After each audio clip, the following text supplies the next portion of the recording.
morning, y'all, and welcome back to my channel. Thank y'all so much for tapping back in to see what I have to say. I promise y'all, it really does mean the world to me. But with that being said, let's hop into it. We're talking about Quant Network, okay? Today, we're covering something called the Digital Securities Sandbox. This is crazy. Okay, now let's not forget, Quant Network's slogan is the foundation of digital finance. Okay, now digital finance is not just CBDCs and e-money and stable coins, but it's also the digital financial market of the stock market, bonds, treasuries, banknotes, things of that nature as well.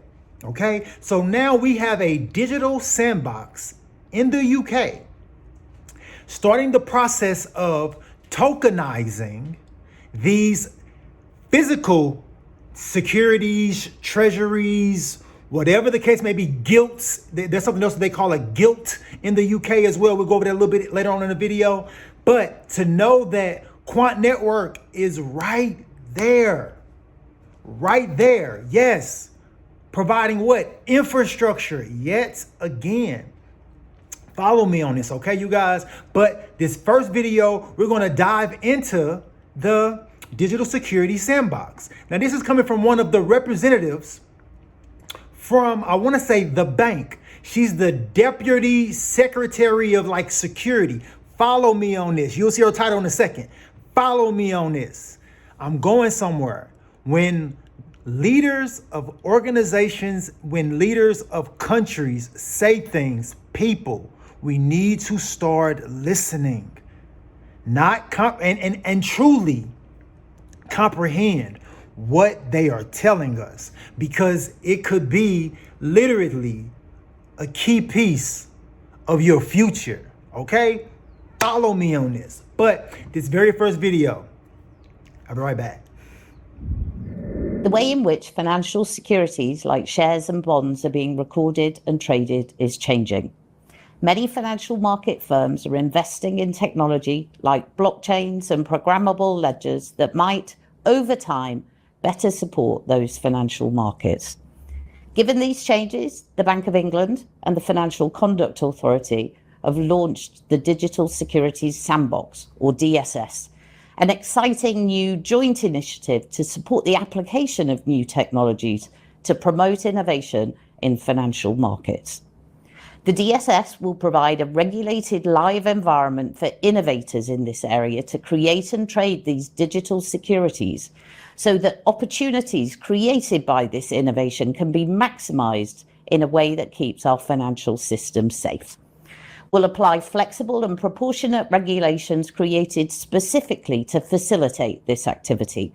Flexible rules allow us to make adjustments as we learn more to support the safe development and implementation of these technologies. Capitalizing on new technology could have great benefits. It could improve the efficiency of processes involved in trading and settlement and introduce more automation. Those small efficiency gains could have a large benefit in aggregate.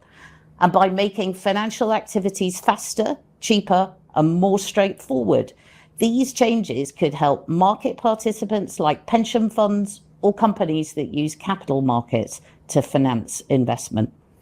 Those potential benefits can only be realized if the technology is implemented safely. The application of programmable ledgers in finance is still relatively new. Implementing it in critical financial markets could be risky.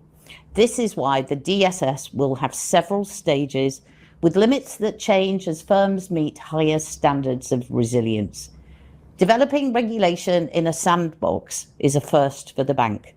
It provides a unique chance to test and adapt the regulatory framework as we learn from innovators testing different business models in the sandbox. The DSS will welcome startups as well as existing financial firms. Taking this approach means we can shape a new, permanent regulatory regime that's innovation-friendly and fit for purpose, and importantly, without compromising financial stability. Now, you just heard directly from the bank's Deputy Governor of Financial Stability, Sarah Breeden. You just heard her take on the Digital Securities Sandbox. Understand, this is literally the tokenization of their stock market, the tokenization of securities, the tokenization of bonds, the tokenization of gold, the tokenization of silver, literally the tokenization of true things of value will flow through the network of that digital securities sandbox. Because those things like those, the gold ETFs, those are, what do you think those are? Like, understand what's happening right now. Understand what this means for Quant Network and their software as a service, overledger, because is overledger mentioned in the same breath as the that thing is a tongue twister. As the Digital Securities Sandbox? Absolutely. But follow me later on in this video. But this next video, yo, I'm not gonna lie. This is some hopium, but I want you guys to see the opportunity that's what lies ahead as the processes continue to get rolled out, as things become tokenized more and more throughout these economies globally, because it's getting ready to start happening. You don't have people like BlackRock CEO Larry Fink talking about the tokenization of assets and securities for no reason. Understand, then after things like that happen, you now have the Digital Securities Sandbox in the UK. Follow me. This is no coincidence. This is a plan being executed, okay? Follow me on this. But this next video, I'm getting ready to show you one of 9 votes of the Bank of England's gold reserves. Sorry. When I tell y'all this is insane, but now think of it from the mindset of when you watch this, all of this gold will be tokenized and pulled onto a distributed ledger network. And who is the entity that is working with not just the UK government and also working with the Bank of England itself? Quant Network. What is one of the things that they do? They have a real-time tokenization process. Understand what this means when you work with the standard, because if I'm going to tokenize this much gold, I'm going to want to work with the most secure network process there is. Follow me on this though, but this next video, it is mind-blowing. Your first glimpse of the Bank of England's gold.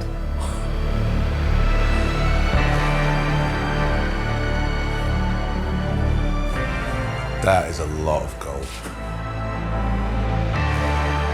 This is really unreal.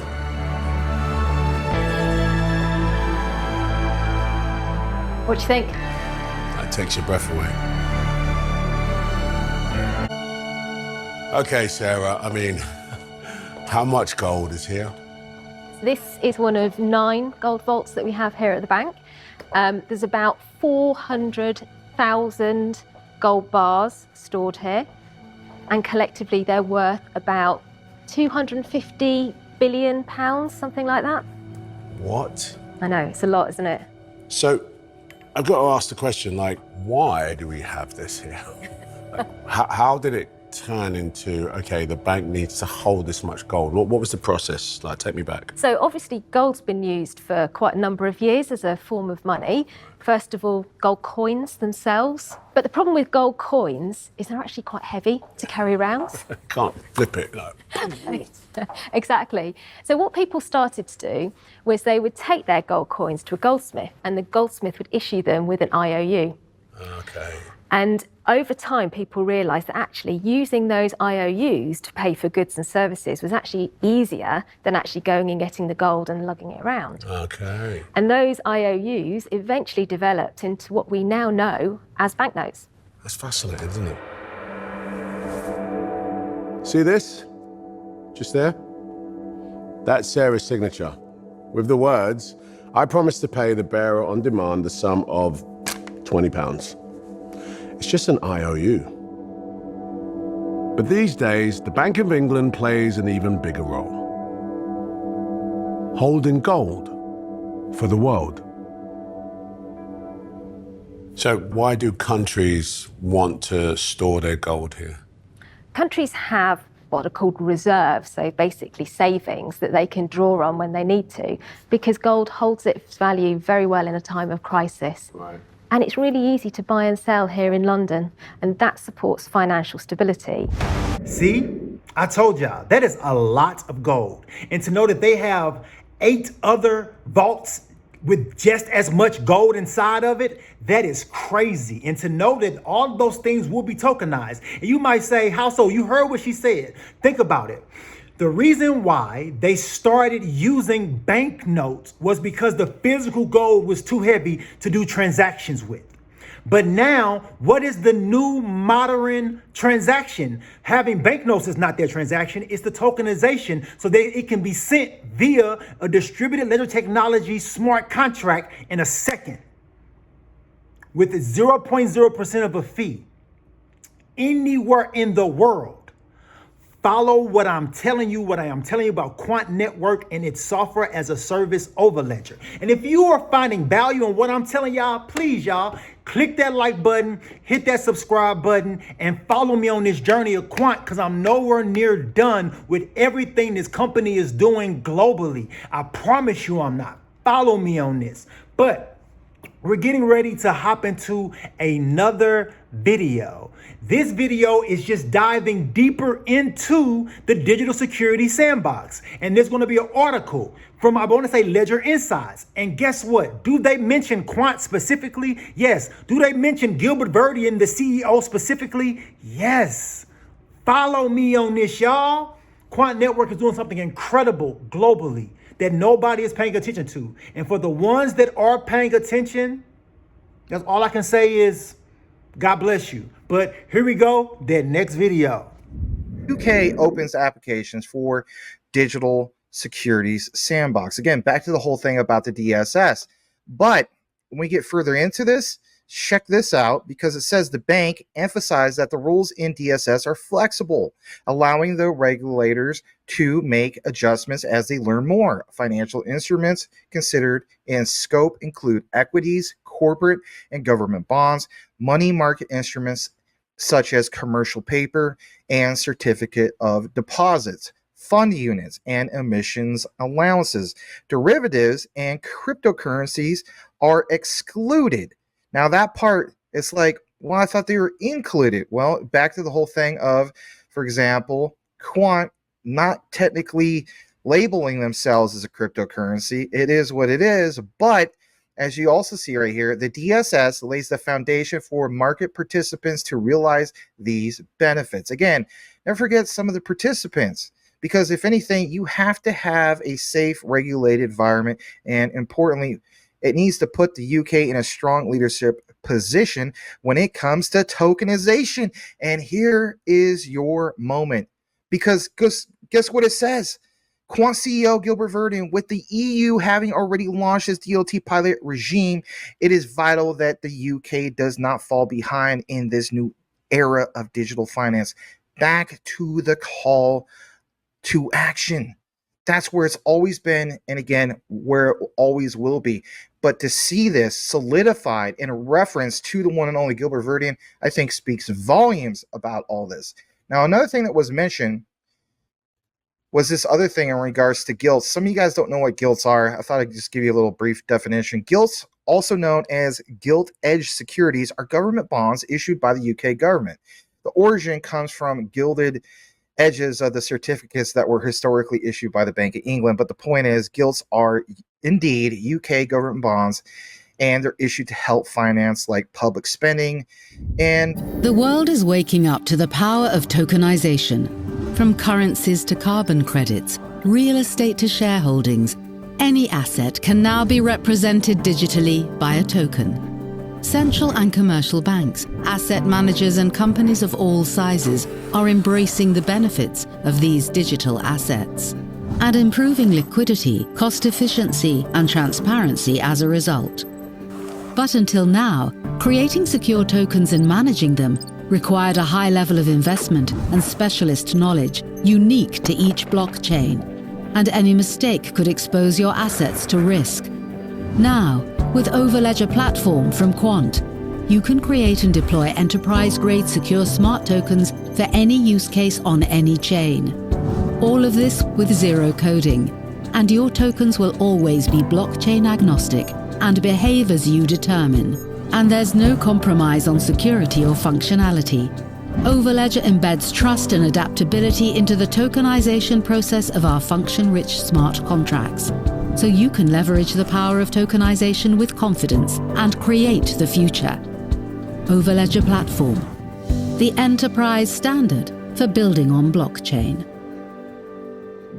And see, I actually even threw in Quant's tokenization video right at the end of that, so you guys can truly see and understand what is happening right in front of our faces, you guys. Truly understand what Quant Network is and what they are pulling off. They have not alone, but a big part of something called the Finternet. They are building out the internet of value, but at the same time, the internet of trust. Because right now, the internet cannot be trusted. You don't know who's on the other end of that message when you're messaging. You don't know who's on the other end when there's someone's asking you for money for a transaction, all those things. But as these processes continue to get laid out, things like digital IDs that are already starting to be processed and laid out, things like digital wallets, you'll be able to trust the source. Okay? Follow me on this. And things like this Digital Securities Sandbox, you'll be able to trust the source of that security because it is literally going through a regulated entity. Follow what I am telling you and understand that Quant Network is right there in the mix, like almost like a cauldron, and you have a big old pot of stew, and they're just mixing and mixing and mixing and just throwing a little bit more and a little bit more in. And it's quite incredibly tasting already. I can already taste the future, if you know what I mean, okay? But let's get into this next video. Okay, so we're going to get ready to get into more of the legislative part of it all, right? And how in Europe it is coinciding with what America is now doing with the legislation as far as the digital assets in America. Well, also it's happening simultaneously in Europe, in the UK. So this next video is me, my boy Maximus Crypto, okay? He is going to get deeper into the whole legislation process that's happening in the UK around digital securities. So think about it. We got the Digital Securities Sandbox now in the UK, you know, up and operational. And also simultaneously, they're working on digital security legislation so that these things can coexist together. Understand what is happening right in front of your face, okay? Understand that this is an incredible situation that we find ourselves in 2025 in Quant Network, okay? Follow me on this. But also, what are we going to do? We're going to tie Gilbert Verdian into all of this. You know we are, okay? He's right there. He's held these seats. These are former colleagues of his. Understand what this means, okay? Follow me on this, but here we go. This next video, my boy Maximus Crypto, bro, you rock. You're the GOAT. You're the QNT GOAT, bro. Appreciate you. Here we go. That next video. Coindesk.com. It was about a policy, UK to cooperate with crypto industry on a legislation for digital securities. Dates back to December 20th, 2023. But again, this ages well because government said its plans for a Digital Securities Sandbox, DSS, were largely welcomed by respondents. And who do you see here? Well, it's the former UK Prime Minister. And understand that Rishi Sunak wanted the country to become a crypto hub, right? Now, here's the thing. There was designs that were put into motion in regards to the whole thing of the DSS, and, you know, he was welcoming some of this. He was part of the whole thing of the HM Treasury. And what gets really interesting moving forward, because as we know, he's no longer the prime minister. It's now Keir Starmer. But the point is that seed was planted. And check this out, because everybody wants a reference to some of this, and boom. Gilbert Verdian, great to see my ex-colleagues at HM Treasury support fintech and financial services, a critical sector to drive innovation and growth for the UK. Rishi Sunak. Again, They work together. Why? Because Gilbert Verdian, he's already done it all. He's got like over 20 plus years, 25 at this point, in regards to cybersecurity and so on. And what does it say here? November 30th, 2021, the UK's leading fintech and financial services industry is vital for our future economy. And basically speaking, like in this video, there's a reference to it. And I'm going to go ahead and play this because, man, did this age well. 1 minute. We'll wrap it up here in a bit. Here we go. We launched the Future Fund and Future Fund Breakthrough, a new £375 million scheme to drive investment in innovative firms of the future. We're supporting fintechs to attract international talent by launching a new scale-up visa stream. We launched a Digital Sandbox with the FCA, a digital testing environment to support firms to develop proof of concepts. We're reforming the regulatory framework to support digitalization and emerging technology in financial services. We launched a package of support for UK fintechs expanding internationally and overseas firms establishing in the UK. So, as you just saw, and that actually dates all the way back to the Richie Sunak administration. Understand that these things were put in place and they have been executing ever since in the background to where now they can announce a digital security sandbox because of it. Follow what I am telling you and to know that Quant Network is right there helping, giving critical infrastructure. Think about it. This is the reason why they are called the foundation of digital finance. Understand what ISO TC 307 is. Understand what secure asset transfer protocol is. Understand their working relationship with the Bank of England, the Bank of International Settlements, with Project Rosalind and things of that nature. Understand Gilbert Verdian's ties to the Federal Reserve of America, okay? Understand what is going on. Understand the patents that we saw in China that literally translates to Gilbert Verdian and Quant Network Limited. Understand what is happening right in front of our face when we see the patents in Japan. And we see the patents in America. And we see the patents in the EU, 38 countries in one walk. Boom. Understand what's being laid out in front of us, okay? Follow me when I'm telling you about Quant Network and the amazing opportunity it is knowing about Quant Network in 2025 and being able to sit back and watch this roadmap get deployed globally. It's an incredible thing.